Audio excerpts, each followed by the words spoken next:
Hola, soy Walter Posada de la Escuela de los Profetas. Estoy aquí compartiendo con ustedes experiencias y aprendizaje del Evangelio para nutrirnos todos de la buena palabra en estos momentos. Si no te has suscrito a nuestro canal, te invitamos a que lo hagas. Suscríbete en el aviso que aparece aquí abajo y dale like a nuestros videos para que de esa manera recibas las notificaciones de la Escuela de los Profetas. Un fuerte abrazo. Puede ser que nos haya sucedido en algún momento de la vida que hayamos cometido un pecado muy grave y no sabemos cómo reaccionar. Nos sentimos tristes, desolados, abatidos, frustrados. Puede ser que no seamos nosotros, sino que sea alguien muy cercano, nuestro compañero, nuestra compañera, nuestros hijos. Alguien muy cercano de nuestra familia comete un pecado muy grave. ¿Cómo reaccionaremos ante esa situación? Alma del 39 al 42 nos cuenta cómo, en una historia llena de ternura y de doctrina, Alma, hijo, enseña a su hijo Coriantón, que ha cometido una falta grave contra la ley de castidad, cómo su alma es valiosa, pero también le reprende con valentía y al mismo tiempo le demuestra ternura y amor, predicándole y poniendo a prueba la virtud de la palabra de Dios. Bienvenidos mis hermanos a Ven Sígueme en nuestros hogares de la Escuela de los Profetas con Walter Posada. Este es el tema que veremos hoy en nuestra lección y en la semana de Ven Sígueme. Les invito a que si no se han suscrito aún a nuestro canal y están viendo este video, lo hagan aquí abajo y activen la campana para que reciban notificaciones de todas nuestras clases y de todas las lecciones que damos durante la semana. Bienvenidos a Ven Sígueme en nuestros hogares. Y el primer principio que veremos el día de hoy en este Ven Sígueme en nuestros hogares es que el pecado sexual es una abominación a los ojos de Dios. Y para eso vamos a ver la historia, o vamos a conocer más bien qué fue lo que hizo Coriantón, el hijo de Alma, y por qué su padre lo llamó para reprenderlo, pero al mismo tiempo para enseñarle la doctrina acerca de la ley de castidad. Vamos a encontrar eso en Alma en el capítulo 39. Tal vez resumimos la historia en estos 3 versículos. Versículo 3. Esto no es todo, hijo mío, le dice Alma a su hijo Coriantón. Tú hiciste lo que para mí fue penoso, porque abandonaste el ministerio y te fuiste a la tierra de Sirón, en las fronteras de los lamanitas tras la ramera Isabel. Sí, ella se conquistó el corazón de muchos, pero no era excusa para ti, hijo mío. Tú debiste haber atendido al ministerio que se te confió. ¿No sabes tú, hijo mío, que estas cosas son una abominación a los ojos del Señor? Sí, más abominables que todos los pecados, salvo el derramar sangre inocente o el negar el Espíritu Santo. Entonces, mis hermanos, ¿qué es lo que sucedió? Coriantón servía como un misionero de la iglesia, literalmente, en su tiempo. Alma le había extendido ese llamamiento como un profeta del Señor. Pero él, en tierra solamita, se desvió y digámoslo así, se enamoró o siguió a una persona de dudosa reputación, lo manifiesta aquí, una ramera, y cometió el pecado de transgredir la ley de castidad. Entonces Alma comienza a enseñarle a su hijo por qué este pecado es tan grave y por qué la necesidad que tenía de arrepentirse. Y cuando llegamos a este contexto, tal vez podríamos hacernos nosotros 2 preguntas. Una, ¿por qué es importante la ley de castidad para mí? ¿Por qué es importante la ley de castidad para ti? ¿Cómo sientes y cómo vives esa ley? ¿Qué es esa ley para ti? Examina esto en tu corazón, compártelo con tu familia, medítalo. Porque en la medida en que nosotros tenemos claras las doctrinas del Evangelio y las doctrinas de Cristo, de esa misma manera nosotros podemos llegar a vivirlas, sin ser compelidos, sin ser obligados, sino que lo hacemos con un deseo propio, un deseo sincero del corazón. ¿Qué tan importante es la ley de castidad para ti? Y ahora la segunda pregunta, ¿qué tan importante es la ley de castidad para el Señor? Cuando tenemos en claro más bien esas 2 cosas, o más bien tenemos clara esa idea, esa doctrina en nuestra mente y en nuestro corazón, podemos comprender qué debo hacer yo para vivir el mandamiento que el Señor me da y por qué razón celestial me pide mi Padre que yo viva ese mandamiento. El elder Jeffrey R. Holland habló lo siguiente sobre la ley de castidad. Él dijo lo siguiente: está claro que entre las preocupaciones más grandes que él tiene acerca de la vida terrenal, está la forma en que una persona llega al mundo y la forma en que sale de este. Él ha puesto límites muy estrictos al respecto. La intimidad está reservada para los matrimonios, ya que es el símbolo supremo de la unión absoluta. Una totalidad y una unión ordenadas y definidas por Dios. Desde el principio tuvo el propósito de que el matrimonio significara la completa unión de un hombre y una mujer. Esa unión es tan completa que nosotros utilizamos la palabra sellar para expresar su promesa eterna. Y aquí tenemos las palabras de uno de los profetas del Señor indicándonos por qué es tan importante la ley de castidad, para que nosotros podamos comprender, para que nosotros podamos experienciar esa doctrina en nuestra vida y vivirla con gusto, con agrado. Ahora, mis hermanos, cuando una persona comete un pecado grave, hablando de la ley de castidad, pero hablando de cualquier tipo de pecado que puede ser grave u ofensivo para él, para nuestro Padre Celestial y para todo su círculo familiar y social, la persona generalmente se siente triste, abatida, frustrada. De hecho, llega a sentir soledad, porque siente como si hubiera perdido el valor. Alma lo que hizo con su hijo Coriantón fue, después de reprenderlo, animarlo para que comprendiera lo importante que era arrepentirse y acercarse a Cristo por medio de su infinita expiación. Nosotros también debemos hacer lo mismo. No es fácil. Yo quiero traer aquí una comparación, porque no es fácil convivir con alguien que ha cometido un pecado grave. No es fácil para los que están alrededor. Pero yo invito a que piensen en esto, que tal vez fue lo que le sucedió a Alma. Alma, seguramente reprendiendo a su hijo, recordó cómo él, siendo hijo del juez o del juez superior, que era Alma padre, también se descarrió y cometió muchísimos pecados graves, tanto que él nos ha contado en el libro de Mormón su conversión. Así que seguramente Alma pensó, si la expiación se aplicó para mí, también se puede aplicar para mi hijo Coriantón. Mis amados hermanos, yo quiero que analicemos y que meditemos un poco, porque a veces cuando alguien comete un pecado, y sobre todo si es un pecado grave, nosotros tendemos a juzgarle, a veces hasta tenemos sentimientos de odio contra esa persona, y eso no está bien. Recordemos que la expiación se aplica para nosotros, pero también para todos los miembros de mi familia. Un ejemplo, te hablo a ti, hermana, que estás viendo este video. Tu esposo comete un pecado grave, para él también se aplica la expiación, así como para ti. Hermano que estás viendo esta lección, tu esposa es la que comete una falta grave. La expiación también la cubre a ella, al igual que te cubre a ti. Padres, madres y padres que están viendo esta lección en este momento, sus hijos cometen algún pecado grave que los decepciona a ustedes, los frustra, les da tristeza. Recuerden que la expiación de Jesucristo también cubre los pecados de su hijo o de su hija si ellos se arrepienten, así como cubre los de ustedes. ¿Por qué hago esta aclaración, mis hermanos? Porque muchas veces el dolor hace que pensemos que nos es difícil perdonar, pero sí entendemos que Dios nos puede perdonar a nosotros, pero nosotros, o a nosotros más bien, se nos hace muy difícil perdonar a las personas que están alrededor de nosotros. El verdadero amor realmente está manifestado en la misericordia y en el perdón. ¿Se imaginan si nuestro Padre Celestial tuviera sentimientos como los nuestros? Y aunque Él se siente triste por nuestro dolor, Él sabe que nosotros somos valiosos. Él conoce nuestro valor. Sabe que el alma de los hombres y las mujeres es invaluable. Es su creación más grande, así que nos provee un Salvador, un mediador, alguien que toma nuestros pecados sobre Él si nosotros nos arrepentimos, para que podamos volver a su presencia. Esa es la misericordia. De la misma manera, yo les invito, aunque sé que es sumamente doloroso y triste que alguien cercano cometa un pecado, a que puedan tratarlo con valentía, con claridad, pero también que sus corazones se puedan enternecer y llenarse de amor para ministrarlo y para ayudarlo a levantarse, porque todos en algún momento de la vida vamos a necesitar, si no es que necesitamos, de alguien que nos ayude. El valor de las almas es grande a la vista de Dios, dice Doctrina y Convenios 18:10. Recordemos eso.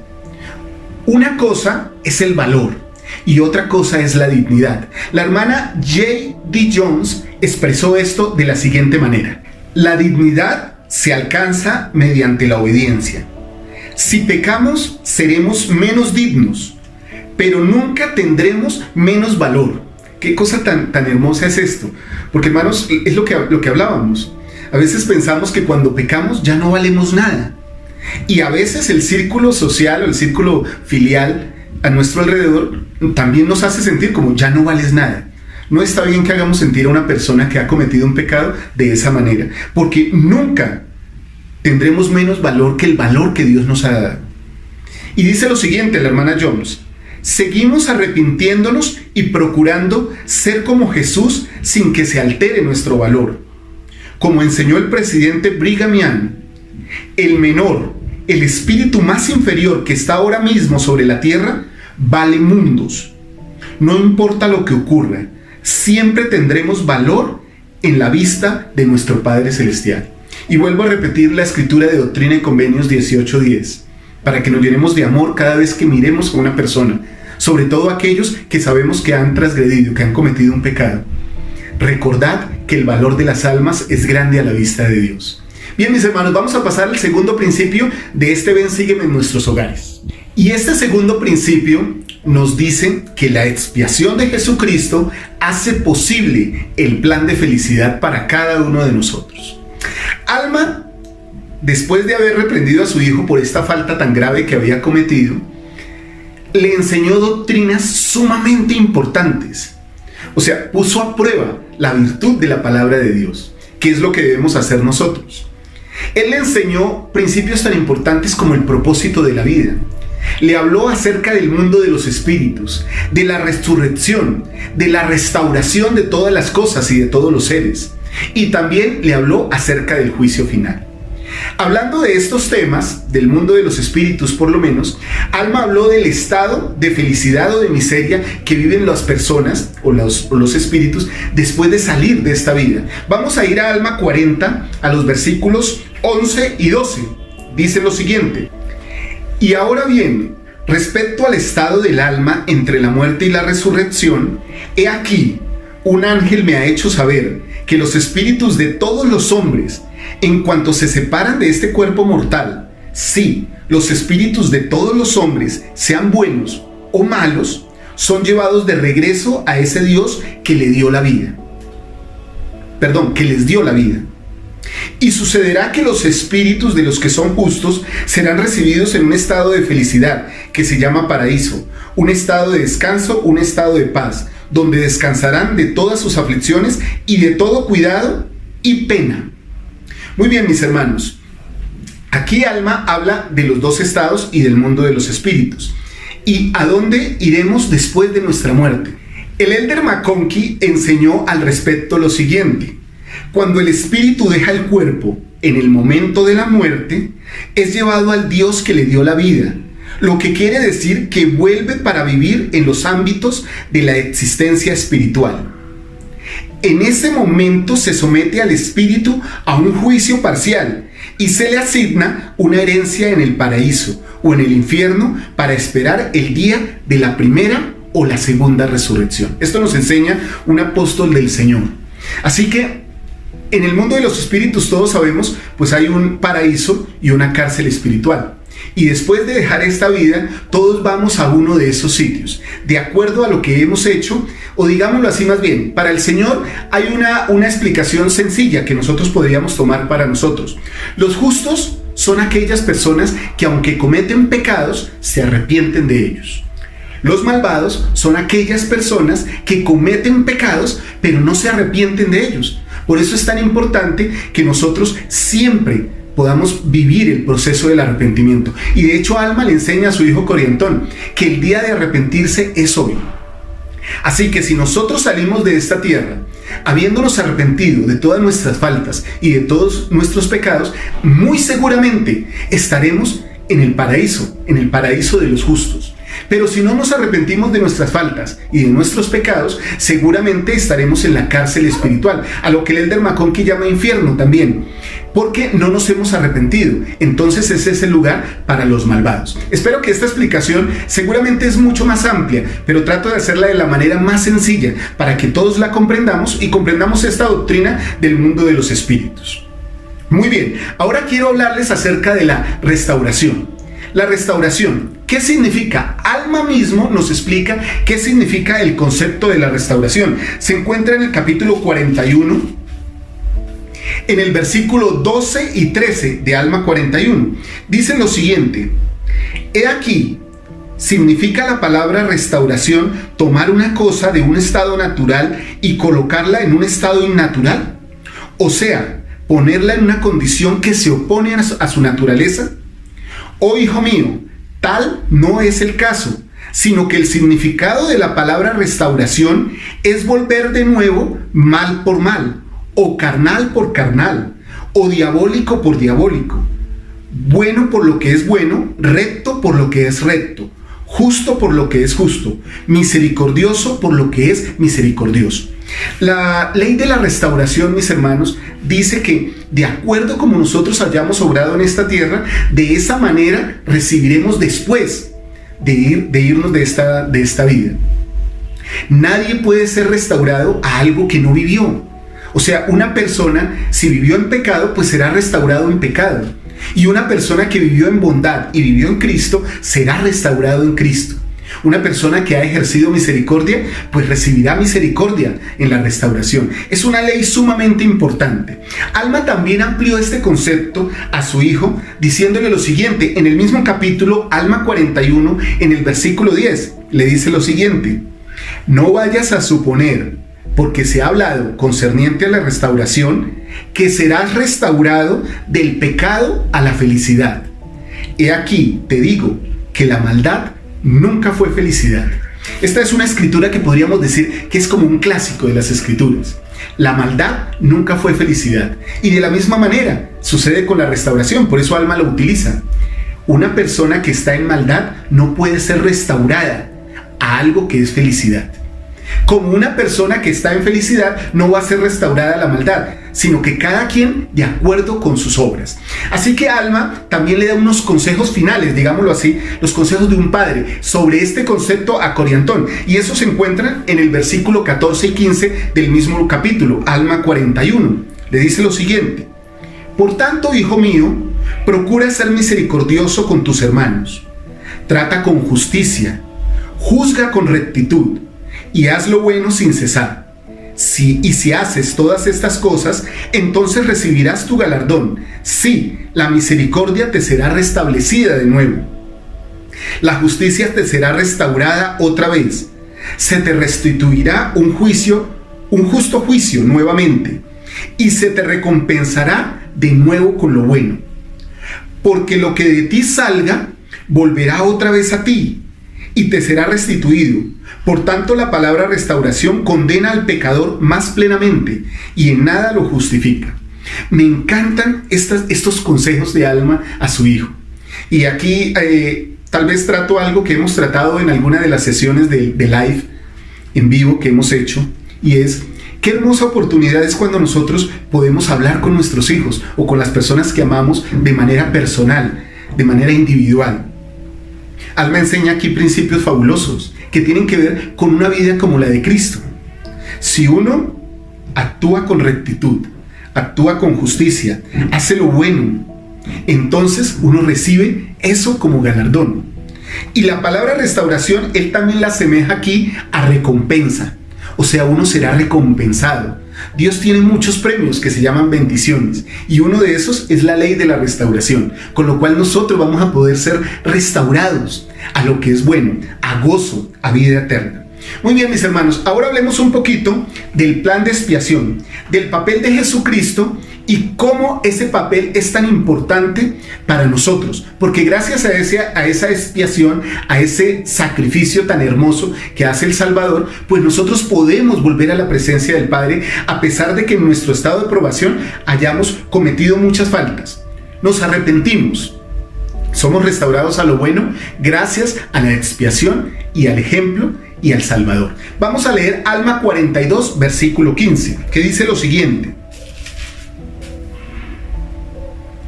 Ahora bien, no se podría realizar el plan de la misericordia salvo que se efectuase una expiación.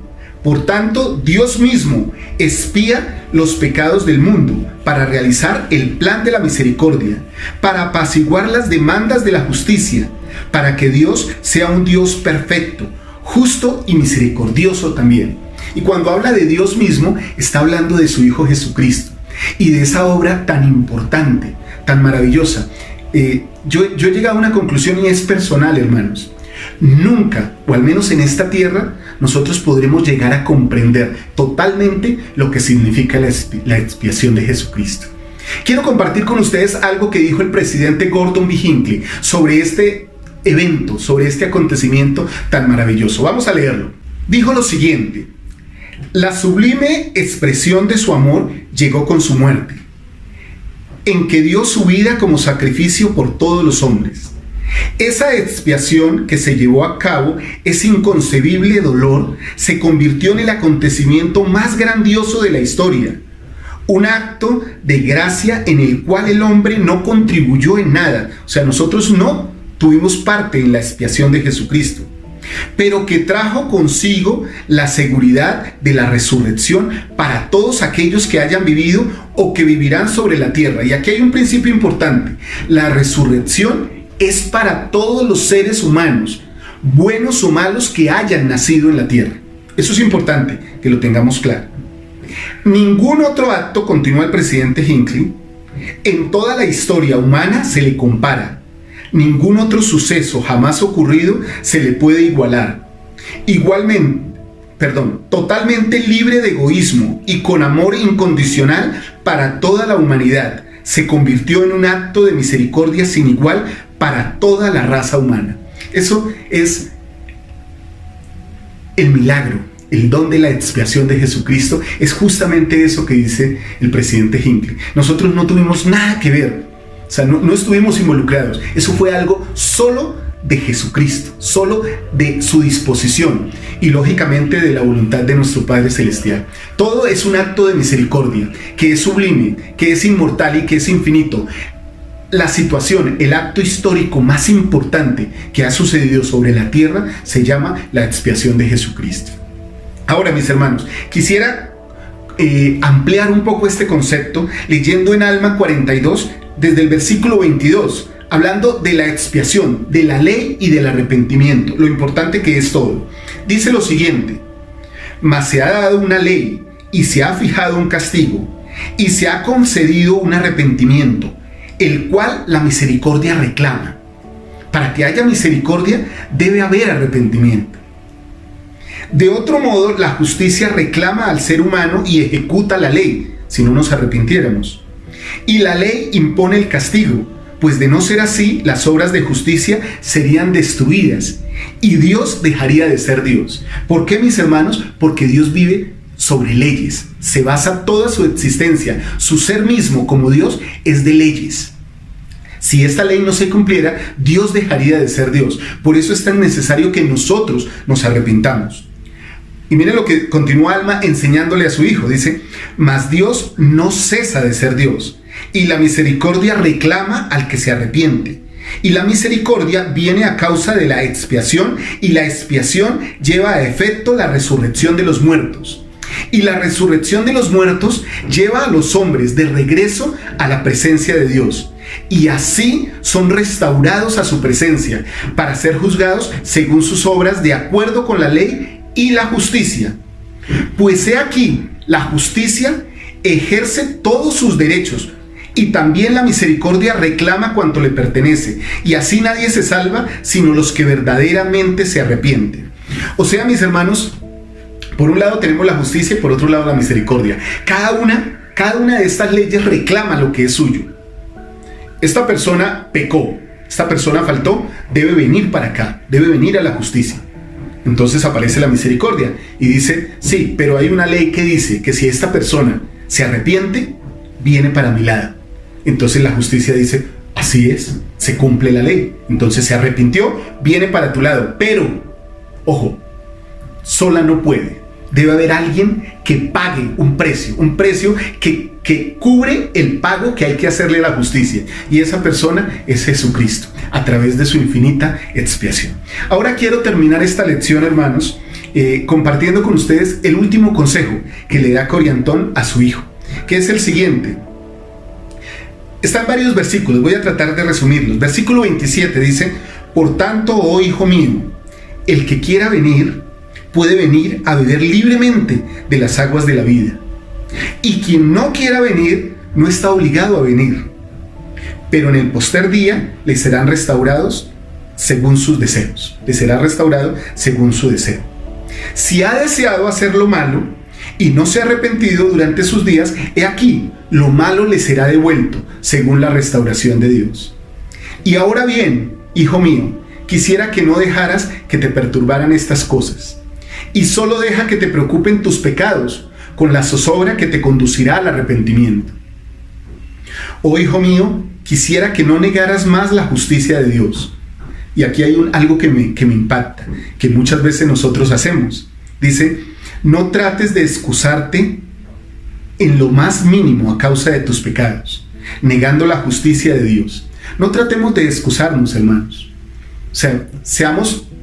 mi esposa Martica dice que así como uno tiene el valor, o más bien la osadía de cometer un pecado, de esa manera tiene que tener el valor o la valentía para ponerse delante de Dios y decirle que lo cometió. No buscar excusas, porque ellas lo único que hacen es que nos apartan de Dios y demoran nuestro arrepentimiento.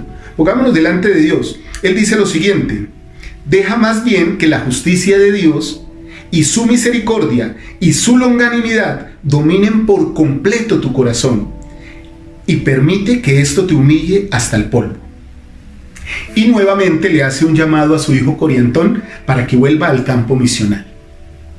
Aquí se presenta un caso bastante fuerte de amor, de ternura y de predicación de la palabra. Mis hermanos, yo sé que realmente por medio de la expiación de nuestro Salvador Jesucristo, nosotros podemos ser limpios de todo pecado, de la misma manera que lo fue el hijo de Alma, Coriantón. Sé que realmente Jesucristo vive.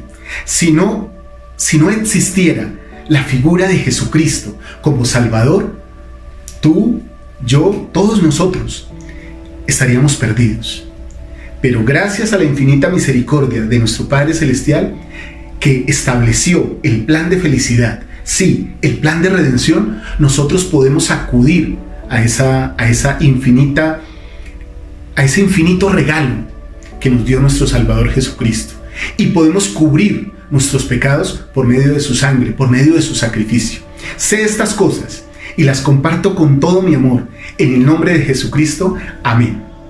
Bien, mis hermanos, gracias por acompañarnos en esta lección de Ven, Sígueme en nuestros hogares de la Escuela de los Profetas. Como siempre, les habló Walter Posada. Un fuerte abrazo. Recuerden, el valor de las almas es grande a la vista de Dios. Un fuerte abrazo, que estén muy bien. Chao.